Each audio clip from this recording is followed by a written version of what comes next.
நடிகர் பப்ளு பிருத்திவிராஜ் அவர்கள் சில மாதங்களுக்கு முன்னாடி சீத்தல் அப்படின்ற பெண்ணை காதலிக்கிறதா பல பேட்டிகள்ல ரொம்பவும் வெளிப்படையா பேசியிருந்தாரு. அப்புறம் தாங்க ரெண்டு பேருமே பிரிஞ்சிட்ட நிலையில சீத்தல் இப்போ பேட்டியில பேசிட்டு இருக்க நிலைமையில பிருத்திவிராஜுடைய பேட்டி இணையதளத்துல இப்ப திரும்பவும் பகிரப்பட்டு இருக்கு.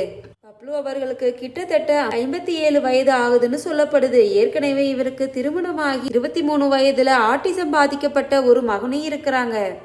இப்படி இருக்கும்போது காதலிச்சு திருமணம் செஞ்சுக்கிட்ட தன்னுடைய முதல் மனைவியை பிரிந்து பப்ளு அவர்கள் தனியா வாழ்ந்துட்டு வந்தாரு. இந்த நிலையில தான் சில மாதங்களுக்கு முன்னாடி ஷீத்தல்ங்கிற ஒரு 23 வயசு பொண்ணோட திருமணம் ஆகிட்டதா நியூஸ் எல்லாம் ஸ்ப்ரெட் ஆக ஆரம்பிச்சது. இதை தொடர்ந்து பப்ளு பேட்டிகள் கொடுக்க ஆரம்பிச்சாரு. இதுல தங்களுக்கு இன்னும் திருமணம் ஆகலன்னு நாங்க ரெண்டு பேரும் லிவ் இன் ரிலேஷன்ஷிப்ல இருக்கோம்னு சொல்லியிருந்தாரு. அதோட இவங்க ரெண்டு பேருக்குமே வயசு வித்தியாசம் 30க்கு மேல இருக்குது. அதனால ரசிகர்கள் எல்லாருமே இதெல்லாம் சரியில்லைன்னு கலாய்க்க ஆரம்பிச்சிட்டாங்க. அதோட இவங்க பேரும் ஜோடியா சோசியல் மீடியாக்குள்ள வருவது 90s கிட்ஸுக்கு ரொம்பவும் வெறுப்பேத்துதுன்னு சொன்னாங்க.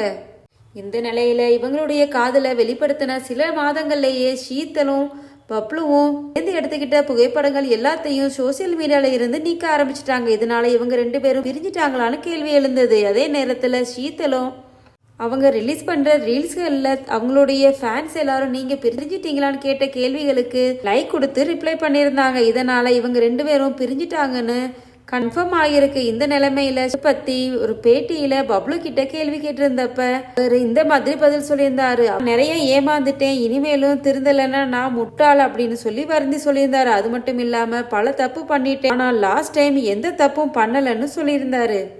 நான் எப்பவுமே வெளிப்படையா தான் இருப்பேன், இதை வச்சு நீங்க கிண்டல் பண்ணுவீங்கன்னு நான் உண்மையை சொல்ல என்னைக்கும் தயங்கினது இல்லைன்னு சொல்லியிருக்காரு. இனிமே என்ன மட்டுமே கவனிச்சுக்க போறேன், இப்ப நான் சரியான பாதையில போறேன் போல நான் ஒரு விஷயத்த சொன்னா அதை 10 பேர் நல்லதா எடுத்துக்கிறாங்க, 10 பேர் நான் பேசினதை வச்சு என்ன கழுவி ஊத்துறாங்க, அது நமக்கு தேவையில்லை.